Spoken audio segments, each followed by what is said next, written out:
Welcome back to Module 1, Part 4, Basic of Computer Technology and Research in Nursing Practice. Hi, my name is Nusrat Ansari and I work at the Piramal Foundation as a part of the Digital Bharat Collaborative.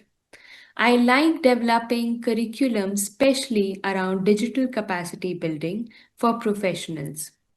Having covered the basics of computers, computer applications, and Microsoft Word and Excel in the previous parts of Module 1, we will now move on to the final sections. We will begin with Module 1, Part 4, which focuses on Microsoft PowerPoint. Here, you will learn about the PowerPoint interface, including familiarizing yourself with the ribbon and understanding how to work with PowerPoint slides. This section will also include a practice session to help you gain hands on experience. Following the PowerPoint overview, we will briefly touch upon good practices and key risks in using computers to ensure safe and effective technology use. Let's take a closer look at the Microsoft PowerPoint.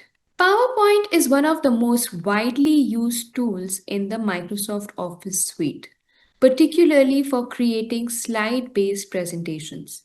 It's especially useful for professionals, educators, and students to visually present information.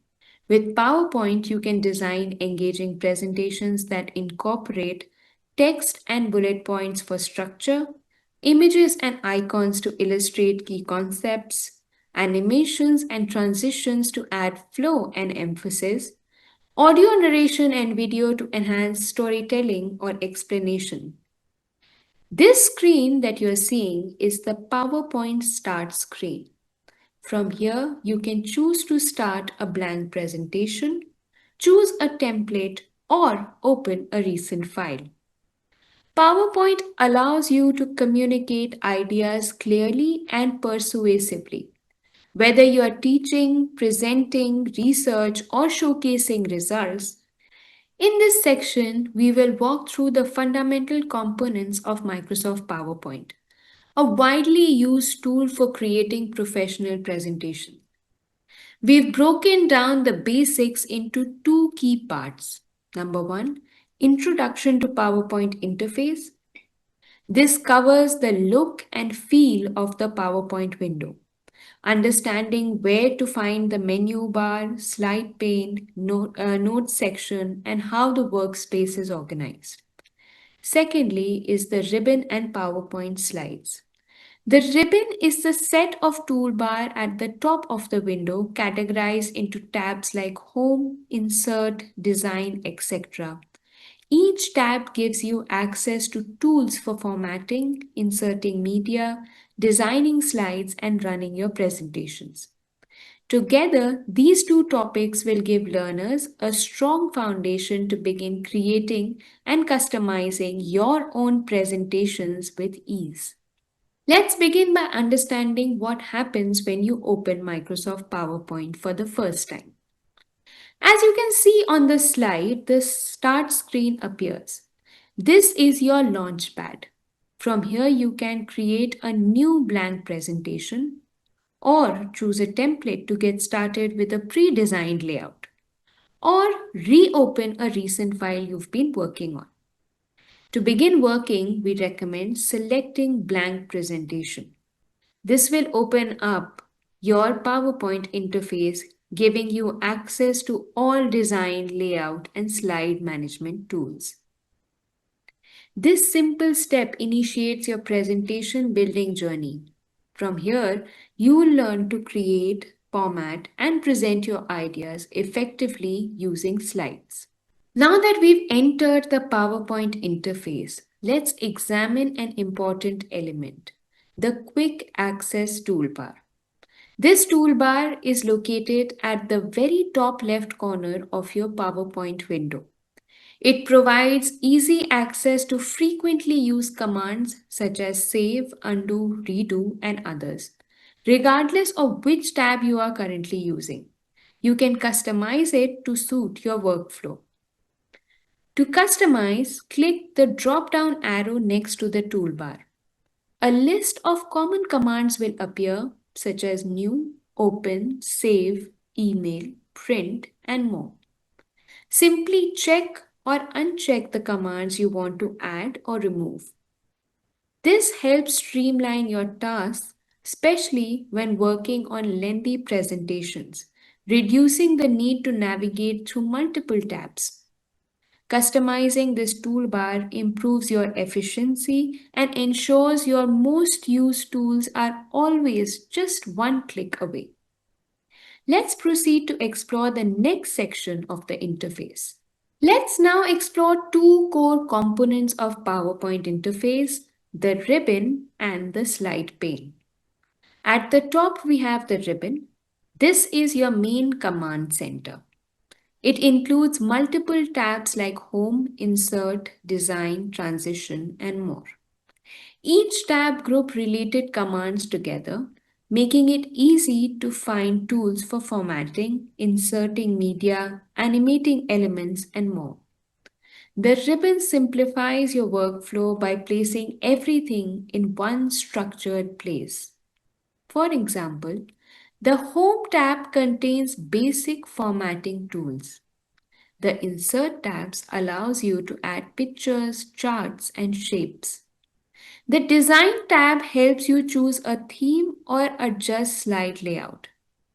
Below the ribbon is the slide pane.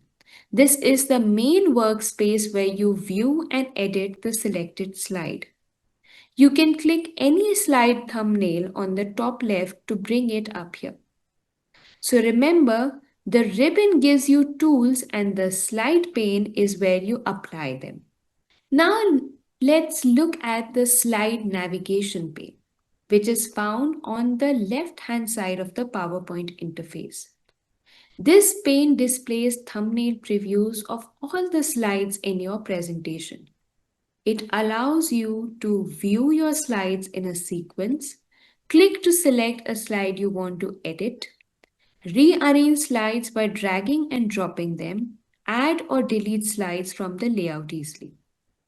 This tool is especially useful when you are working on longer presentations and it provides a clear visual overview of your structure. It helps you manage the flow and order of your content effectively. On this final part of the PowerPoint interface, let's focus on two helpful features. Number one, slide number indicator. Located in the bottom left, this shows which slide you are currently viewing and the total number of slides in your presentation. It's useful for tracking your progress, especially during editing or presenting. Number two, zoom control. Found in the bottom right, this slider allows you to zoom in or out on your slide. You simply click and drag the slider and the percentage shows help controls how closely you want to view the slide. Let's begin with a fascinating fact. Did you know that over 30 million PowerPoint presentations are created each day around the world? That's how widely it's used. But PowerPoint is no longer just a tool for static slide decks.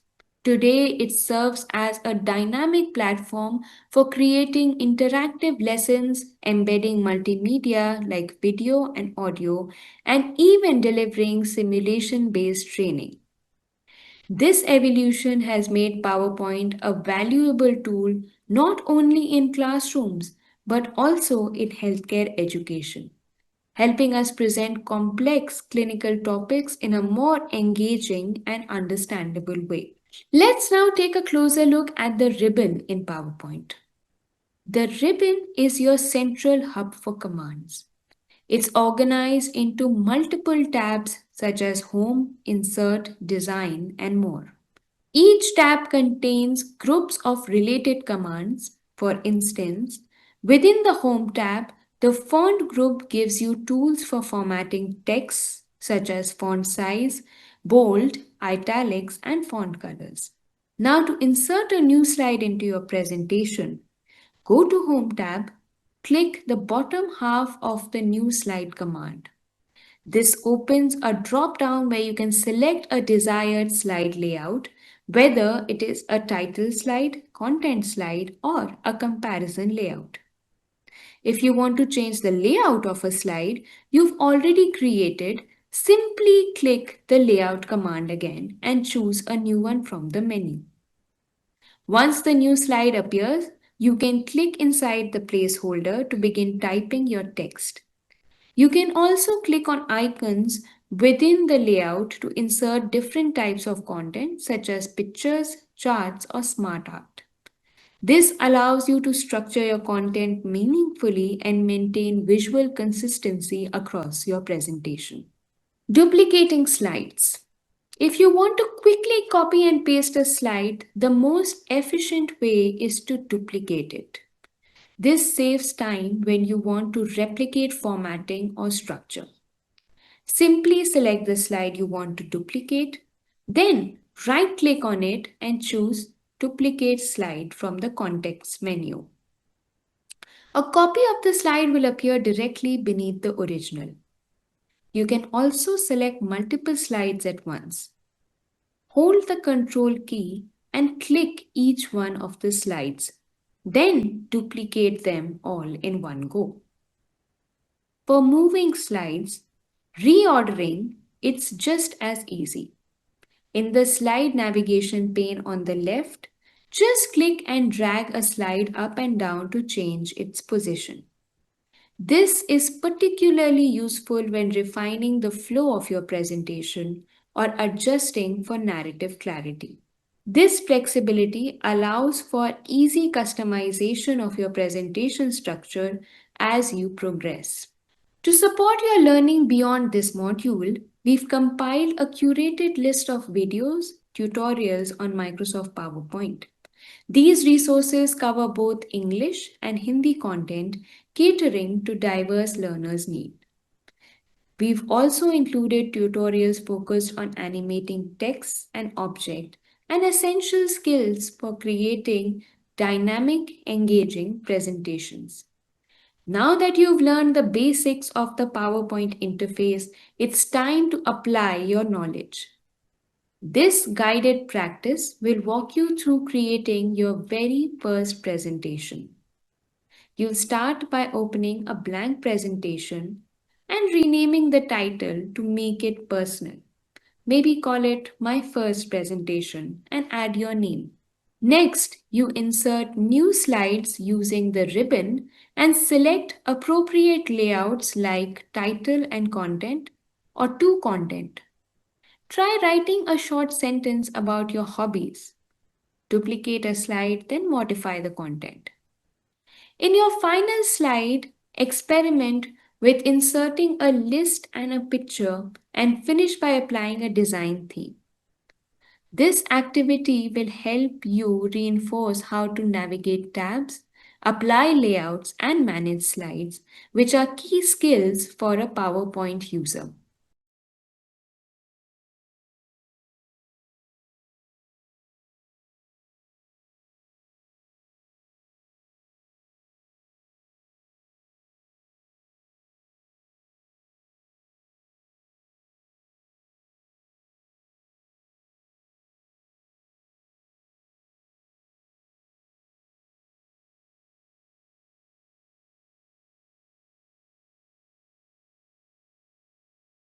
Let's take a quick pause and check your understanding. Please pause here for 20 seconds to answer the question on the screen.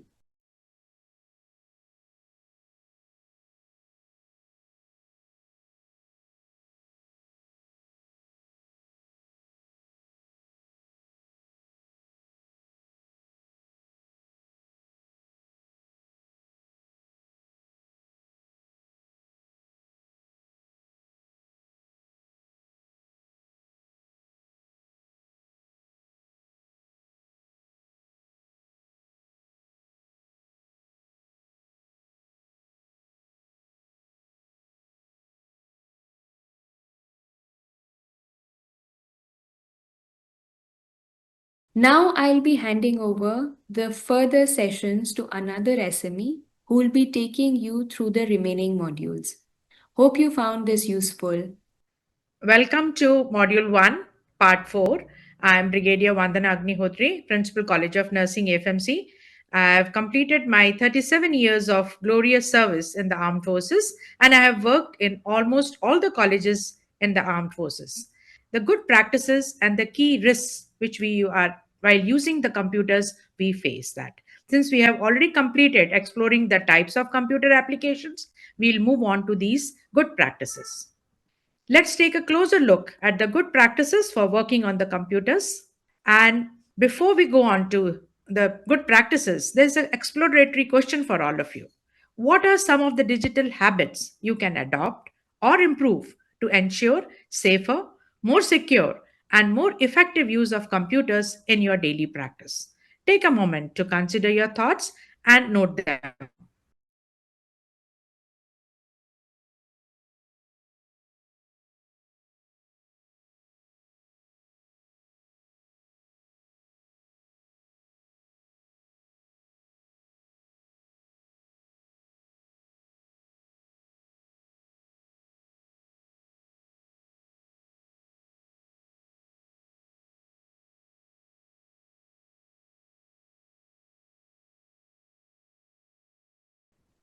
We'll see a list of key areas that every nurse or a healthcare professional must be familiar with to work confidently and responsibly on a digital system.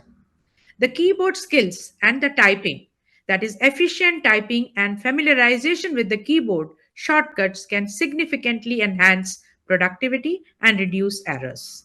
Always remember to save your work frequently and in the correct format and location to avoid data loss. The password protection, we have to use strong, unique passwords and never share them. Password hygiene is critical for maintaining the data confidentiality, and avoid accessing sensitive information on shared or public computers. Always log out when done and ensure antivirus software is updated timely. And use have to be the responsible for using of your devices. This includes using the hospital devices only for professional tasks and handling the equipments with care. In addition, there are various other good practices which we have to keep it in mind. So let's start with the begin with the first good practice, developing strong keyboard skills and typing techniques. This may seem very basic, but it plays a crucial role in improving speed, accuracy, and reducing the fatigue during the long shifts. Start by ensuring that your typing posture and finger placement are correct. This helps to prevent strain and supports long term hand health. Next, try to avoid looking at the keyboard while typing. This habit, known as touch typing, builds muscle memory and increases the typing efficiency, especially helpful when entering patient notes quickly. Lastly, make use of keyboard shortcuts. For example, Ctrl plus C to copy, Ctrl plus V to paste, and Ctrl plus S to save. These simple combinations can significantly reduce the time you spend navigating the software, making you more productive. An everyday example would be when you are documenting a nursing notes, press Ctrl plus S frequently. It will ensure that your work is saved and protecting it from accidental data loss, such as during a sudden power cut. Now, let's look at another essential good practice, saving your documents efficiently and effectively. In healthcare settings, we often deal with the sensitive data and dynamic environments. It is absolutely critical to save your work frequently to prevent data loss from unexpected issues like power failures or system crashes. One best practice is to organize your files clearly. Use the folders with meaningful names. Like, for example, you're working in a ward, name the ward. Like, for example, it's Ward 7, date, that is March 25, so you can retrieve your documents easily when needed. Also, name your files descriptively, such as the patient's record. Name the patient, Mr. Manish, instead of just using the generic names or like 123 or document 1. It is always better to have a specific and name of the patient. In addition to saving the files locally, use cloud storage or an external backup drives. Now let's move on to an extremely important area, that is your password protection. Passwords are your first line of defense when it comes to securing patient records and system access. A weak or a shared password can easily compromise the sensitive data and create serious risks. So, here are the three clinical best practices. The first, never share your password, not even with your trusted colleagues. And second, use strong passwords with a mix of letters, numbers, and symbols. This will help you to have a better and strong password. Change your password periodically. Why that is needed? Because it will help you to prevent access by the other people, and every 3 months is a good practice to maintain the security. For instance, there's an example which has been given here in the slide, that for something like nurse123, which is a very easy password. A more secure option would be, instead of having you in the nurse word, you can replace it at the rate and have a exclamatory mark in between, so it becomes a complex and much harder to guess. So remember, safeguarding login credentials is not just a personal habit, it's a professional responsibility in healthcare environment. Let's look at the secure system usage, which is essential to protect patient data and ensure system accountability. In order to ensure the best practice, always log in, sign out, or lock your screen after use, especially on the shared systems. Pay close attention to all the system prompts when before you click them. A single incorrect response can trigger unwanted system changes or data loss. If you are ever unsure, it is better to consult your IT support or a supervisor. For example, if after updating the patient records, you must log out of the electronic medical records, which we call it as EMR system, even if it's a system warning, it appears during an update, pause and seek guidance instead of rushing through it. These small habits, they contribute significantly to the digital safety and professional accountability in the clinical practice. Now, let's focus on the responsible use of devices, especially within the hospital environments. Work computers are meant strictly for professional use. When personal apps like WhatsApp, Instagram, or YouTube are used on hospital systems, they can distract the staff, slow down productivity, and more critically, compromise the data security. To maintain professional standards and safeguard the patient confidentiality, avoid personal browsing or entertainment apps on the hospital systems, and always used authorized hospital platforms for communication, data access, or reporting. For instance, rather than sending lab reports and results over WhatsApp, use the hospital approved app or an email system. This ensures both data safety, data integrity, and compliance with the medical privacy protocols. Now, let's conclude this section with some other essential good practices which can support both personal well being as well as the system performance. First is take regular breaks every 30 to 45 minutes to avoid eye strain and physical fatigue. Adjust your chair, the screen height, and lighting to maintain good posture, and restart your computer regularly to clear the temporary files and improve the performance. Be wary of suspicious emails or messages that ask for a personal information. So now let's take a quick pause and check your understanding.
that we have covered the good practices, let's shift our focus to the potential risks associated with computer use in healthcare environments.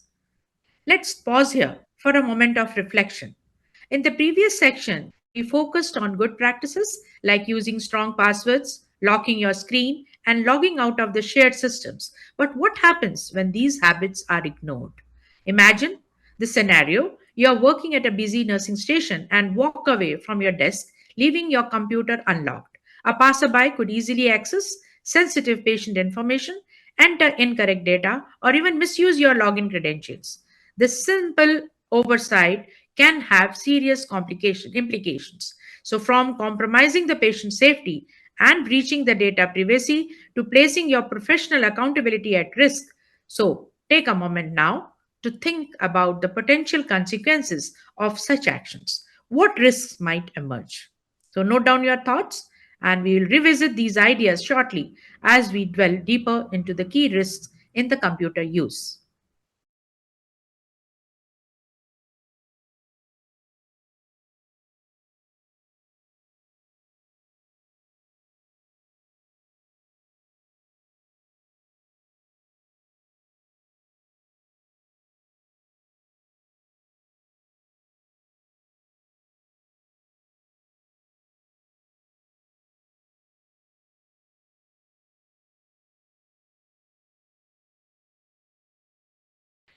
Now that we have reflected on the importance of good digital habits, let's explore what can go wrong when these habits are neglected.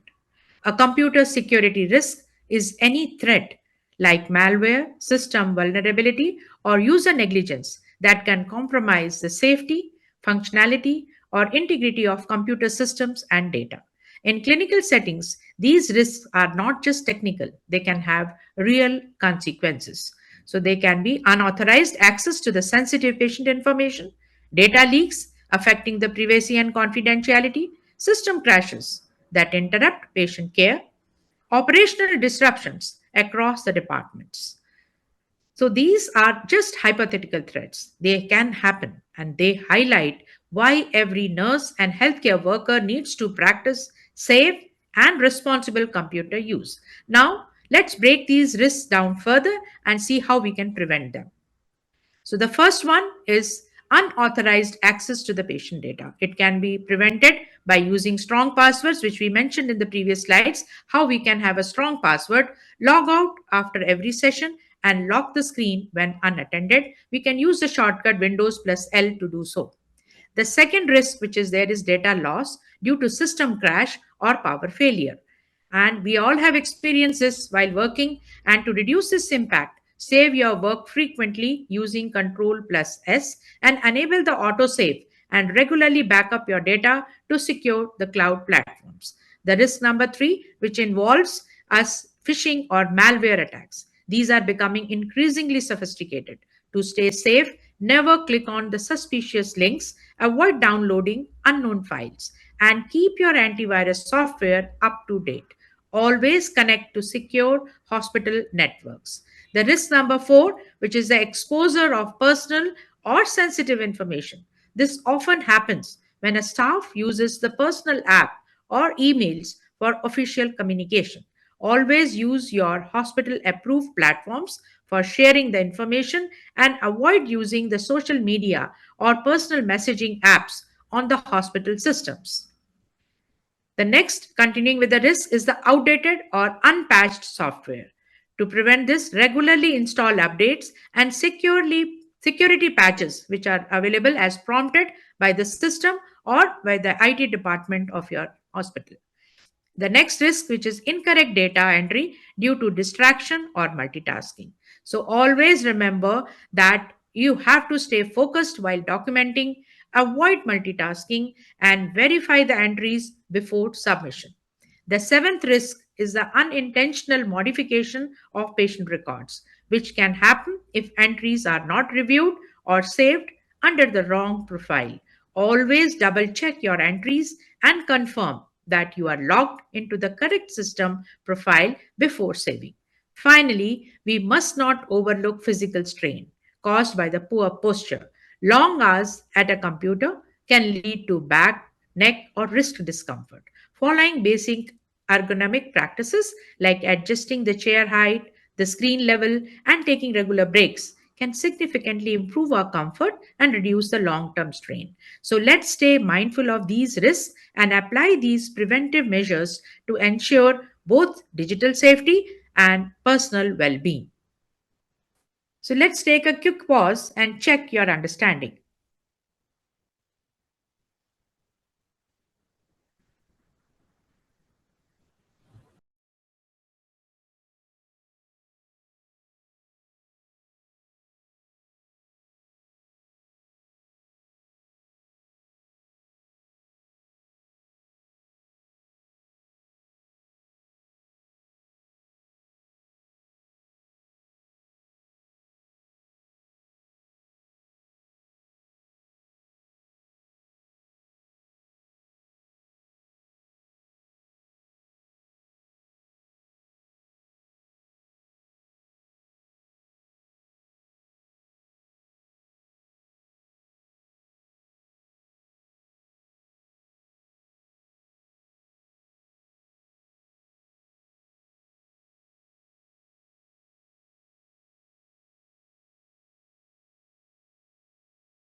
So, this brings us to the end of Module 1, Part 4. Today, we have covered the practical aspects of using Microsoft PowerPoint and foundational digital literacy. Most importantly, we examined the responsible computer practices and the risks of misuse. Now, coming up in the next part, that is Module Part 5 of the Module 1, we will be exploring the real world applications of computer technology in nursing education, nursing practice, nursing administration, and nursing research. We will also begin looking at the digital tools in nursing research, from the literature reviews to the statistical analysis. Stay with us as we continue to build your digital experience. Thank you for your active participation and commitment to learning. We look forward to seeing you in the next module where we will explore the transformative role of computer technology in nursing education, practice, and research. Thank you and see you soon.